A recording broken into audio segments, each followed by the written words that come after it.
घर का रास्ता तो जानते ही होगे। तो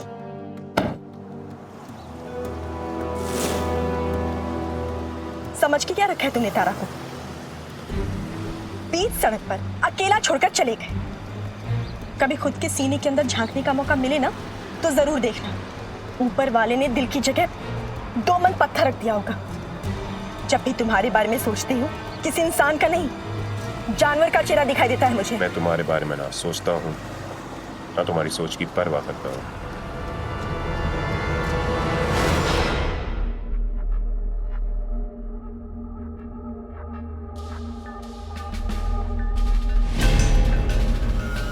दीदी साहेब,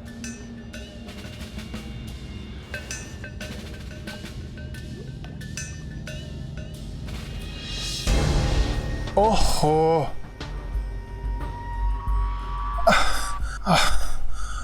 मरवा दिया ना। पकड़।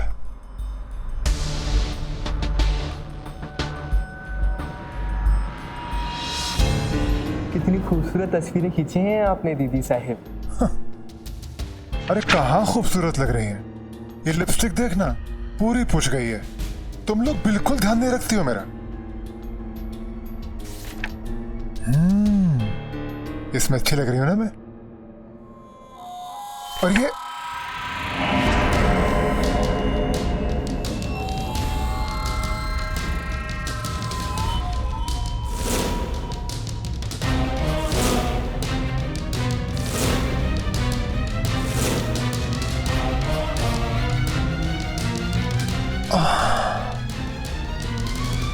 चूक हो गई कलावती से। एक ही जगह, एक ही साथ, एक ही वक्त पर हम दोनों थे और हमारी मुलाकात ना हो सकी। पर कोई बात नहीं, मैं तुझे भी पहचानती हूं और इस रास्ते को भी। एक बार मिले हैं तो दोबारा भी मिलेंगे ही। ये महज तस्वीर नहीं, कुदरत का इशारा है जो चीख चीख कर कह रही है कि हमारे मिलन की घड़ी करीब आ रही है। ये जो झड़ी है, आई आई आई, मिलन की घड़ी है। पिया तूने बड़ी देर कर दी, आई आई आई, मिलन की घड़ी आई।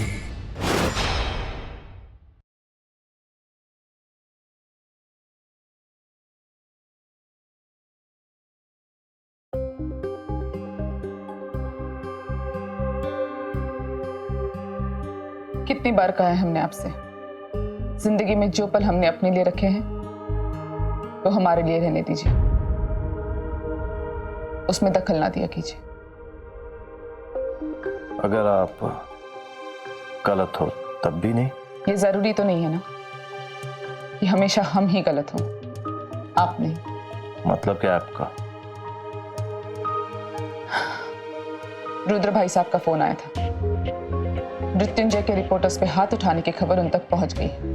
बहुत गुस्सा है। कह रहे थे कि अगर ये खबर मीडिया तक पहुंच गई तो हमारे खानदान की बहुत बेइज्जती हो जाएगी। ऐसा कुछ नहीं होगा। यूं समझ लो कि जो बात घर के बाहर शुरू हुई वो घर के बाहर ही खत्म हो गई। ना ही अखबार की सुर्खियां बनी और ना टीवी की हेडलाइन। मतलब? ओह, इसका मतलब आपने अपने स्टेटस और पैसे का इस्तेमाल करके ये खबर मीडिया में आने से पहले ही दबा दी। आखिर कब तक बचाएंगे आप उसको? कब तक पर्दा डालेंगे उसकी हरकतों पर? पता नहीं, बचपन से ही किस बात से नाराज है वो, खुद से या जिंदगी से? हमें हैरानी तो इस बात से होती है कि आप जैसा जिंदगी को समझने वाला इंसान भी उसे समझने में धोखा कैसे खा गया।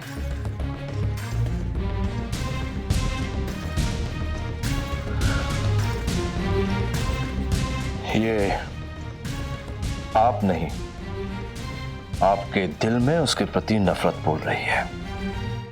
एक मासूम बच्चा जिसे कभी मां का प्यार ना मिला हो, एक्सेप्टेंस ना मिली हो।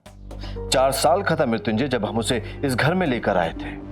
इस घर में आते ही उसने इस घर को अपना लिया, इस घर में रहने वाले लोगों को अपना परिवार समझ लिया। और आप ना उसे कभी इस घर का हिस्सा बनाया और ना ही अपनी जिंदगी का। एक बार आजमा के तो देखा होता उसे, आपके लिए कुछ भी कर सकता था। डैड मुझे कुछ पैसे चाहिए, तकरीबन 5 लाख रुपए। 5 लाख? बेटा, इंसान को खर्च करने से पहले उससे कमाना सीखना चाहिए। मॉम प्लीज, आई मीन इतने छोटे से अमाउंट के लिए आई होप यू अंडरस्टैंड। हाँ आदित्य, अकाउंटेंट से कह के मेरे अकाउंट से ले लो। Thanks mom.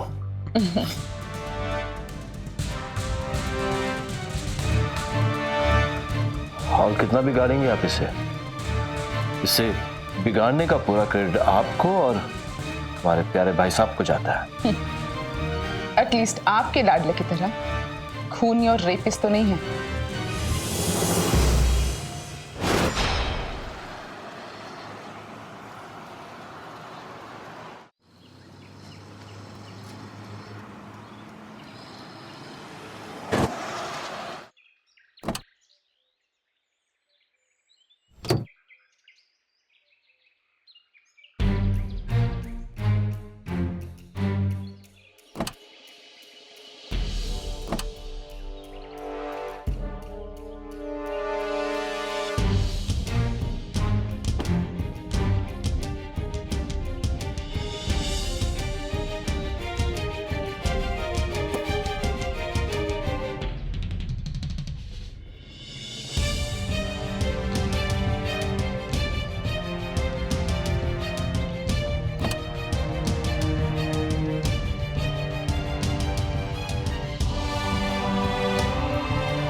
वैसे थैंक यू, सही टाइम पर माँ के सामने आकर तारा की इज्जत को कचड़ा होने से बचाने के लिए।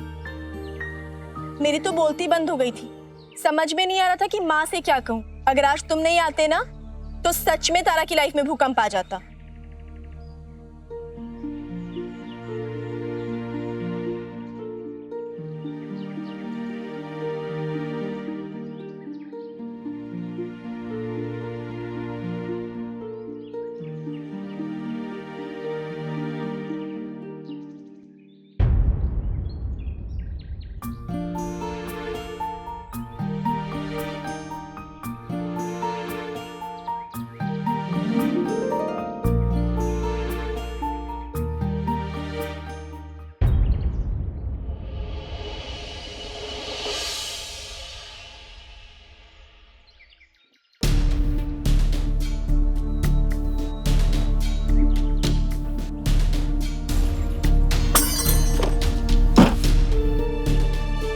कोई गलतफहमी में मत रहना, मैं किसी पर एहसान करने नहीं आया था,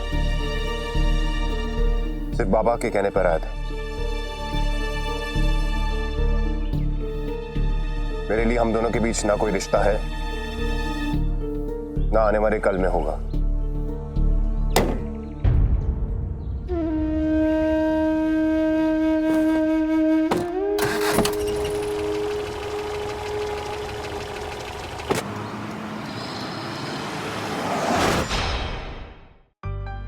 लड्डू खा के आप अपना मुंह मीठा कीजिए। कल के बारे में तो हम जानते नहीं हैं वकील साहब, मगर आज अच्छा है तो हमें यकीन है कि कल भी बहुत अच्छा होगा। तारा बहू के आने के बाद ऐसे लगने लगा है कि जल्दी ही मृत्युंजय की जिंदगी के मायने बदलने वाले हैं। आज वो तारा बहू के साथ मकबरे के लिए गया है। बहुत जल्द पेशी है हाई कोर्ट की।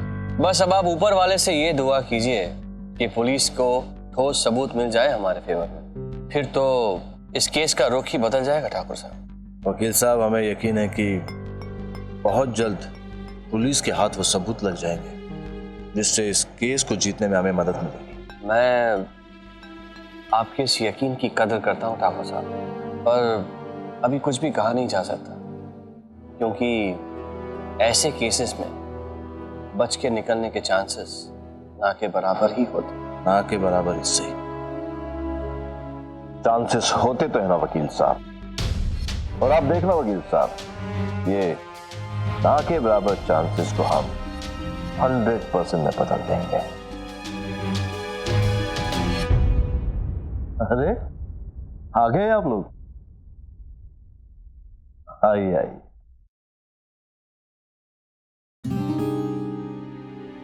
बड़ी लंबी उम्र है बेटा आपकी। अभी अमर वकील साहब आपके बारे में बात कर रहे थे। हाँ, अब अच्छा बेटा, बाद में मैं आपसे कुछ जरूरी बात करनी है। ये आपसे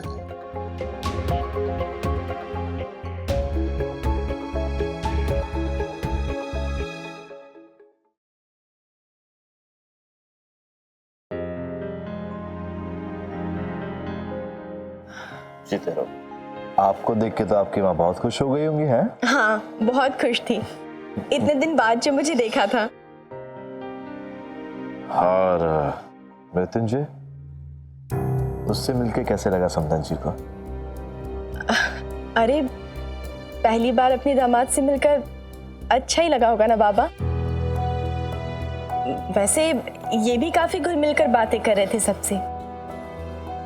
अरे, आप लोग तब से बातें ही कर रहे हैं या फिर कुछ चाय वाय पिया आपने? जब बहू ही नहीं घर में तो चाय कौन पिलाएगा? वैसे इंतजार के बाद चाय पीने का मजा और भी ज्यादा आएगा। बाबा, मैं सिर्फ 2 मिनट में चेंज करके आपके लिए बढ़िया सी कड़क चाय लाती हूँ, वो भी मलाई मार के। बधाई हो, बधाई बधाई हमारी दीदी साहिब की। खुशियों से फूले भले, ढोल बजा।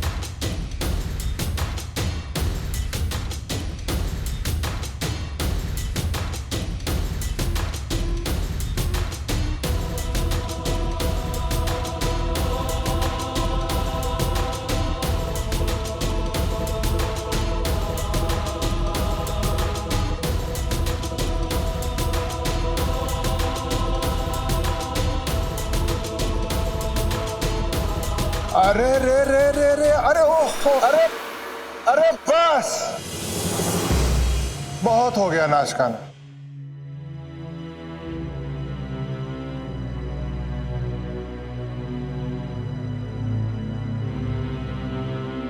गुस्ताखी माफ दीदी साहिब, पर आप तो कहते हो कि आपको संगीत से प्रेम है, फिर आप हमें जश्न मनाने से क्यों रोक रहे हो? अरे तो जश्न का भी कोई दिन होता है, कोई समय होता है, बधाई की कोई वजह है नहीं और तुम लोगों ने नाच गाना शुरू कर दिया। पर आप तो कहती हैं कि खुशी आने से पहले खुशी का जश्न बना लेना चाहिए, इससे खुशी का मजा दुगना हो जाता है दीदी साहिब। अच्छा, मेरी बिल्ली और मुझी को म्याऊं। अच्छा चलो कोई बात नहीं, मना लो जश्न। वैसे भी परसों से तुम्हारी दीदी तुम्हें नजर नहीं आने वाली। आप कहीं बाहर जा रही हैं दीदी साहिब? चुप, ऐसे सवाल नहीं किया करते। इशारों को अगर समझो तो राज को राज ही रहने दो। इशारों को अगर समझो तो राज को राज ही रहने दो।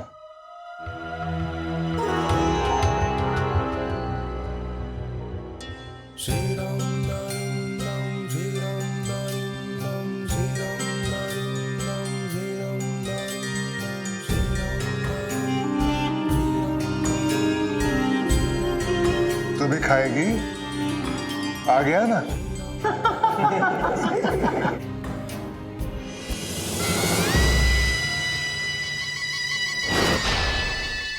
नंदू, पालक का साग बना रही हूँ। तुझे बहुत पसंद है ना? अरे ये क्या कर रही है तू? ला मुझे दे, छोड़ दे, तू रहने दे, छोड़। क्या हो गया है तुझे आजकल? ऐसे खोई खोई से क्यों रहती है? हाँ, असल में गलती मेरी है। तारा के जाने के बाद मैं तुझ पे ध्यान ही नहीं दे पाई, मौका ही नहीं मिला। और एक दो बार तुझसे पूछने की कोशिश भी की तो तूने मुझे टाल दिया। मैं तेरी माँ हूँ नंदू, तेरे मन की बात को तेरी आंखों में पढ़ सकती हूँ। और माँ होने के नाते मेरा मन ये कह रहा है कि कोई तो बात है जो तुझे परेशान कर रही है। बता ना बेटा। रहने देना माँ, मेरी परेशानी के लिए तेरे पास टाइम ही कहाँ है। तू बस अपनी तारा के बारे में सोच। चुप कर नंदू, चुप कर। सबसे पहले तो तुझे अपनी इस सोच को बदलना होगा कि मैं सिर्फ तारा के बारे में सोचती हूँ। तारा पूरे घर के बारे में सोचती है, सिर्फ अपने बारे में नहीं। और अपने मन की बात वो अपनी माँ से नहीं छुपाती। और एक तू है कि अपने मन की बात अपनी माँ को बताना ही नहीं चाहती। हमेशा इमोशनल ब्लैकमेल करती हूँ। जब कोई बात ही नहीं है तो फिर मैं क्या बोलूँ? अब छोड़ो ये सब बातें। पक्का? हाँ पक्का। चल ठीक है, तो मेरा एक काम कर। क्या? तो एक बार मेरी पहली वाली नंदू की तरह से मुस्कुरा के दिखा दे। क्या बात, तू भी ना। ये हुई ना बात।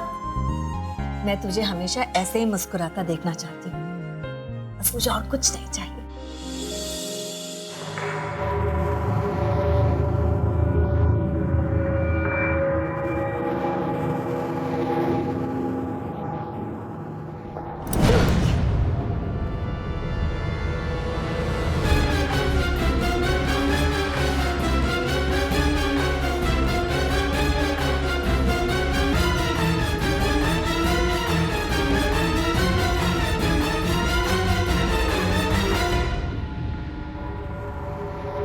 अरे फहीम चाचा, फुल एसी में आपको पसीना क्यों आ रहा है? नहीं नहीं बेटा, मैं तो बस ऐसे ही। और तुम इस वक्त यहाँ क्या कर रही हो? वो मैंने ससुर जी और वकील साहब के लिए चाय बनाई थी, तो सोचा आपके लिए भी बना देती हूँ। हाँ, शुक्रिया। अरे फहीम चाचा,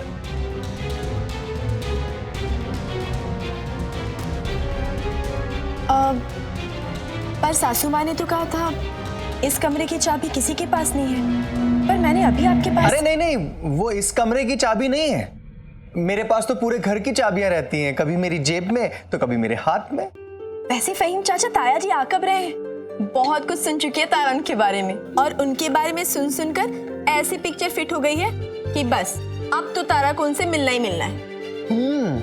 भाई वाह, बड़ी उम्दा चाय बनाई है तुमने। और तुम्हारे हाथ की तो पहली बार चाय पी है मैंने। तुम्हारा इनाम का हक तो बनता है। बोलो क्या चाहिए? नहीं फहीम चाचा, तारा को इनाम की नहीं, दुआ की जरूरत है, क्योंकि इनाम की उम्र बहुत छोटी होती है और दुआ इंसान के मरने के बाद भी रहता ही रहता है। अल्लाह ताला तुम्हें और तुम्हारे शोहर को बेइंतहा खुशियां बख्शे और बड़े कुंवर साहब की मोहब्बत और इनायतों की बारिश तुम पर हमेशा बनी रहे। आमीन।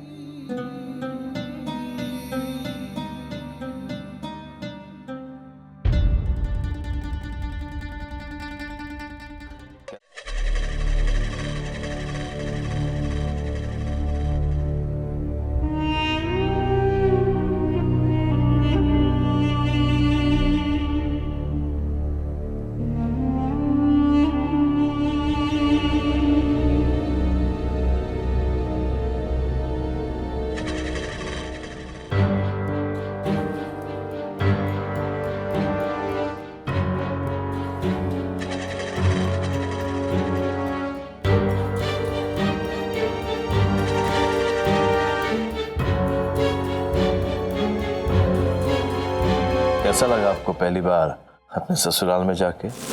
भले लोग हैं, आपको जरूर अच्छा लगा होगा उनसे मिलके। ये शादी मेरे लिए सिर्फ एक मजाक है बाबा।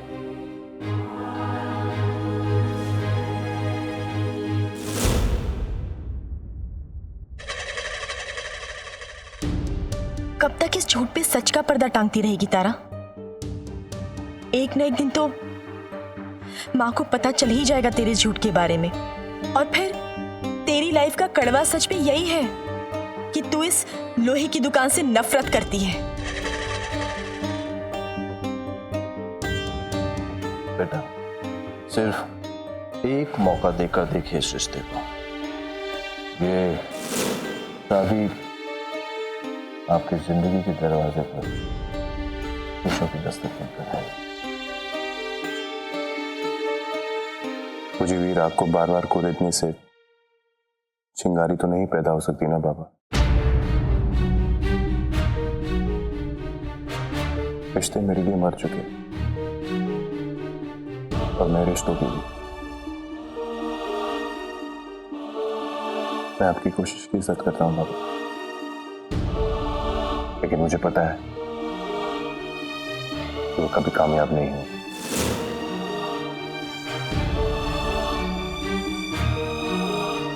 सिर्फ बाबा की बात रखने के लिए इस घंटी को अपने गले से बांध के रखा है तारा ने, वरना इसके जैसे आदमी से शादी करना तो दूर, पलट के देखे बिना तारा इसकी तरफ।